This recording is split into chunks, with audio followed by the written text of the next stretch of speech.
পরবর্তী ম্যাথ কি বলছে, এত তাপমাত্রার এত মিলি আয়তনে একটি আবদ্ধ পাত্রের মধ্যে এত চাপে গ্যাস ভর্তি আছে, এত পার্সেন্ট কার্বন ডাইঅক্সাইড হলে অনুসংখ্যা কত। দেখো এটা হচ্ছে আমাদের একদম টেক্সট বুক কোশ্চেন বলা যায়, অন অফ দ্য আরেকটা টেক্সট বুক কোশ্চেন।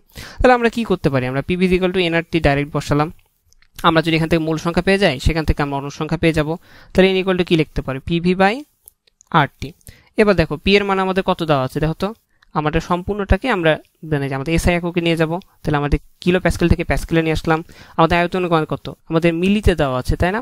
তাহলে আমাদের জিনিসটা কিসে নিয়ে আসতে হবে, আমাদের জিনিসটা মিলি থেকে যদি আমরা লিটারে নিই তাহলে 10⁻³ হয়, এবং সেখান থেকে যদি আমরা মিটার কিউবে নিই তাহলে 10⁻⁶ হয়। ওকে, এই জিনিসগুলো আমার জানা থাকা দরকার। এবার দেখো আমাদের এখানে আর এর মান কত, আর এর মানটা হচ্ছে আমাদের 8.314 ইন্টু তার সাথে আমাদের টেম্পারেচার লাগবে, তাই না? টেম্পারেচারটা কত হবে, কেলভিন এককে অবশ্যই হবে। এরপরে আমরা 273 দ্বারা গুণ করলাম, তাহলে এটা কত হবে, মোল না? তোমরা যদি এটা ক্যালকুলেশন করো তাহলে এটা মান পাবে 0.034 মোল। ওকে, এখন তোমরা অনেকে বলবা যে ভাইয়া আমরা অন্যভাবে করতে পারতাম না। হ্যাঁ, অন্যভাবে করতে পারতাম। তোমাকে যে কাজটা করতে হতো, এই চাপটাকে তোমাকে আবার অ্যাটমসফিয়ারকে কনভার্ট করতে হতো, এই মিলিটাকে লিটারে কনভার্ট করতে হতো।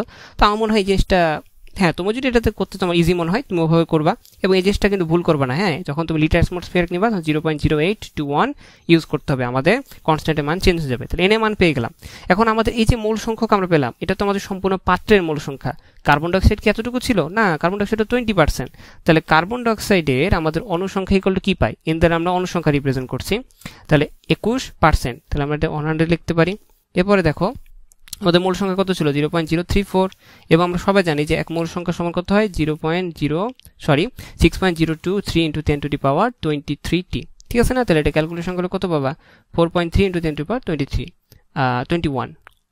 হ্যাঁ, তোমরা একটু নিজেরা ক্যালকুলেশন করে দেখবা যে অ্যান্সারটা ঠিক আছে কিনা। ক্যালকুলেশন ঠিক থাকলে দেখবা অ্যান্সারটা এটা হবে। দেখলা কত ইজি একটা কোশ্চেন।